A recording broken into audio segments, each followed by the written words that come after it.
तुर्की America के नेतृत्व वाले नेटो का एक महत्वपूर्ण सदस्य देश है और हाल ही में तुर्की ने नेटो के विस्तार का समर्थन नहीं किया था। उसके ठीक एक हफ्ते बाद तुर्की में भयानक भूकंप आया, जिसके लिए कई लोग अमेरिका को कटघरे में खड़ा कर रहे हैं। अमेरिका के अलास्का में निर्जन जंगलों के अंदर एक बहुत ही गुप्त प्रयोगशाला हार्प रिसर्च फैसिलिटी मौजूद है, जहां फील्ड में कई सारे एंटेना लगा हुआ है और इसी एंटेना की मदद से ही अमेरिका दुनिया के विभिन्न हिस्सों में सुनामी, भूकंप, बाढ़ सहित विभिन्न प्राकृतिक आपदाओं को अंजाम दे रहे हैं। तो आज के इस वीडियो में हम जानेंगे पूरी सच्चाई। कई देशों के विश्व नेताओं ने काफी दिन से अमेरिका के इस हार्प रिसर्च फैसिलिटी को कटघरे में खड़ा कर रहे हैं। वेनेजुएला के राष्ट्रपति ह्यूगो चैवेज 12 जनवरी 2010 को हैती में आए भूकंप के लिए अमेरिका पर उंगली उठाया था। 2010 में ईरानी राष्ट्रपति महमूद अहमदीनेजाद ने भी पाकिस्तान में आई बाढ़ के लिए अमेरिका को जिम्मेदार ठहराया था। उन्होंने ईरान में बारिश नहीं होने के लिए भी हार्प तकनीक को जिम्मेदार ठहराया था। लेकिन इस सब के बावजूद कॉन्स्पिरेसी थ्योरिस्ट ठीक से ये समझाने में असमर्थ है कि कैसे अमेरिका केवल कुछ एंटेनाओं की मदद से हजारों किलोमीटर दूर प्राकृतिक आपदाओं को पैदा कर रहा है। तो चलिए असल बात पर आते हैं।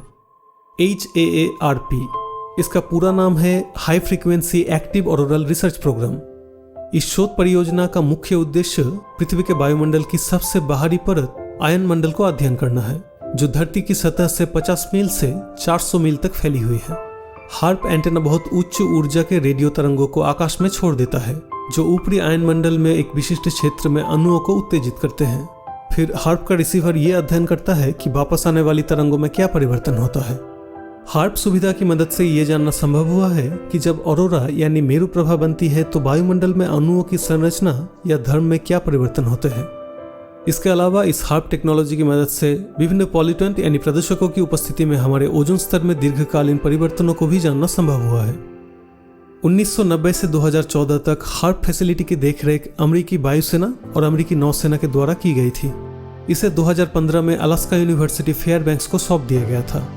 हार्प में उपस्थित वैज्ञानिकों के अनुसार पृथ्वी के मौसम को बदलने वाले सभी तत्व ट्रोपोस्फियर और स्ट्रेटोस्फियर में ही मौजूद है। आयन मंडल में किसी प्रकार की परिवर्तन के लिए मौसम में बदलाव नहीं होता है। वैज्ञानिकों का एक और काउंटर पॉइंट है, जब सूरज से आने वाले तीव्र विकिरण पृथ्वी के जलवायु पर कोई प्रभाव नहीं छोड़ता है, तब हार्प से छोड़ा गया रेडियो तरंगों द्वारा पृथ्वी के जलवायु परिवर्तन पर सवाल उठाना मूर्खता है।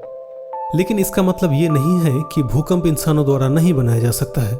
सतह से प्राकृतिक गैस या कच्चा तेल निकलने समय हाइड्रोलिक फ्रैक्चरिंग प्रक्रिया के कारण भी भूकंप आते हैं। जमीन के अंदर परमाणु हथियारों के विस्फोट करके भी भूकंप पैदा किया जा सकता है।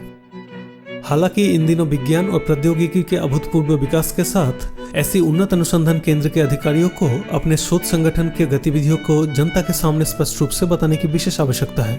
अन्यथा सोशल मीडिया के राज में कॉन्स्पिरेसी थ्योरिस्ट इस तरह के फेक कहानियां बनाते रहेंगे।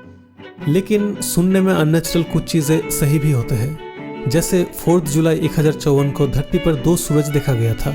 इस इंटरेस्टिंग वीडियो को अगर आप देखना चाहते हैं तो दाईं ओर वाले वीडियो पर क्लिक करें। धन्यवाद।